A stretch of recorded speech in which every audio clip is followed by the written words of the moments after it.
শুরুতেই ব্লান্ডার।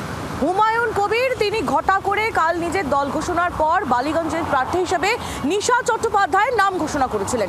তার 24 ঘন্টা কাটতে না কাটতেই সেই নাম তিনি প্রত্যাহার করে নিলেন, বললেন ভুল হয়ে গেছে।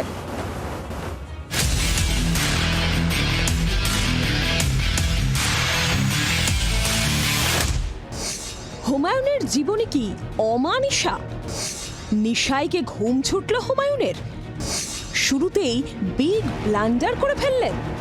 24 ঘন্টাও কাটল না, বালিগঞ্জের নিশা চট্টোপাধ্যায়ের প্রার্থী পদ বাতিল করলেন জনতা উন্নয়ন পার্টির প্রধান হুমায়ুন কবির। 22শে ডিসেম্বর মুর্শিদাবাদে জনতা উন্নয়ন পার্টির সূচনা করেন হুমায়ুন।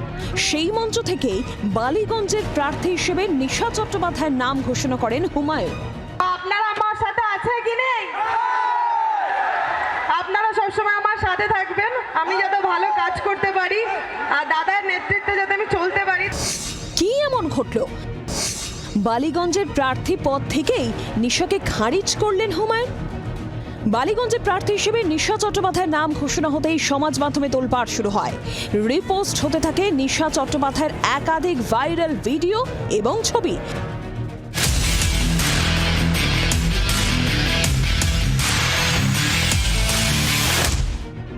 মঙ্গলবার হুমায়ুন কবির জানান, নিশার জীবনযাপনের সঙ্গে দলের আদর্শ মিল খাচ্ছে না, তাই নিশাকে বালিগঞ্জে প্রার্থী করা হবে না।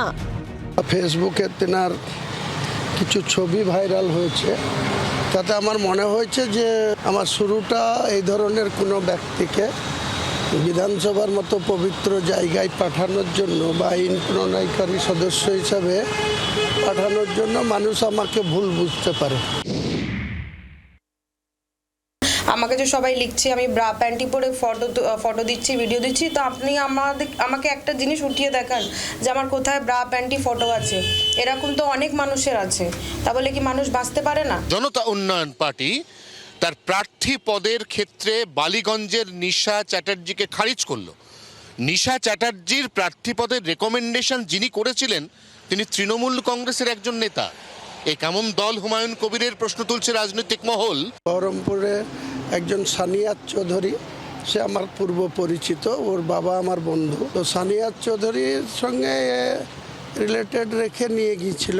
যারা আমাদের সহকর্মী আছে অনেককেই এরা প্রভাবিত করে যে আমাকে একটা সুযোগ দেখ, আমাকে বালিগঞ্জে যদি প্রার্থী করে। নিশার তার কাছে আসা এবং প্রার্থী হতে যাওয়ার পিছনে তৃণমূলের হাত দেখছেন হুমায়ুন। সিদ্ধান্ত যে ভুল তাও স্বীকার করছেন। নিশ্চিতভাবেই তৃণমূলের লোকরাই তো এসব করেছে। যে সানিয়াত চৌধুরী নিয়ে গিয়েছে, এখনও তার ফেসবুক আইডি চেক করুন যে অভিষেকের মমতা ব্যানার্জির ছবি তার ডিপিতে আছে। যাচাই করার কোনো সুযোগ ছিল না, কারণ আমাকে প্রার্থী ওনাকে করতে হবে এরকম কোনো আবেদনও ছিল না। আমি ক্রস চেক না করে এটা করেছিলাম, সেটা ভুল আমারই হতে পারে। সেকুলার পার্টি যখন বলা হচ্ছে, তো সেকুলার পার্টিটা হলো কোথায়? আমি একটা হিন্দু মেয়ে, আমাকে দাঁড় করালো, 24 ঘন্টার মধ্যে আবার তাকে আপও করে ডাউনও করে দিল। তো সেটা কিভাবে সেকুলার পার্টি হতে পারে?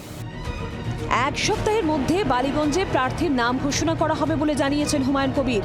এবার তিনি মুসলিম প্রার্থীতেই ঝুঁকছেন বলে জানান। এর আগে মক্কার ইমাম থেকে হায়দ্রাবাদি বডিগার্ড, নতুন দল গড়ার আগে একাধিক বিতর্কে জড়িয়েছেন হুমায়ুন। সেগুলিকে ব্লান্ডার বলে স্বীকারও করে নিয়েছেন। দল গড়ার পর আরও একটা ব্লান্ডার করে বসলেন কে? প্রশ্ন উঠছে, এই প্রার্থীদের আদৌ স্ক্রুটিনি হয়, কাটাছেঁড়া হয়? কারা প্রার্থী হচ্ছেন, তাদের নাম কারা রেকমেন্ড করছেন, এই যাবতীয় প্রশ্ন ঘিরে এই মুহূর্তে আরও একবার রীতিমতো চাঞ্চল্য রাজনৈতিক মহলে। 24 ঘন্টার জন্য ক্যামেরায় তরুণের সঙ্গে অয়ন, মুর্শিদাবাদ। বাংলার আওয়াজ, বাঙালির আবেগ, জি 24 ঘন্টা।